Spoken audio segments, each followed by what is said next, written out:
utafundishwa, na siku hiyo ukitetemeka, wala mimi mchungaji wako sitakuwepo kukutetea.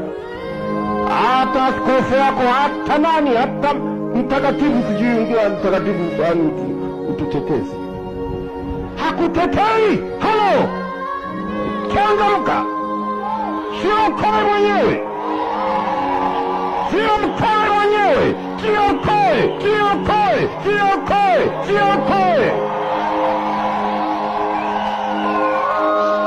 Hayapo maandiko yanayosema hivyo. Kila mtu atasimama peke yake mbele ya Mungu na utatoa hesabu ya maisha yako. Hakuna atakayekutetea, haipo. Hiyo ni teolojia, ni elimu tunayofundishwa kwenye mabible school yetu. Hutaweka wakili wala loya wako kutetea mbele ya Mungu, wala hakuna atakayekusemea. Hello, hii ni Injili. Unapenda niendelee kusema?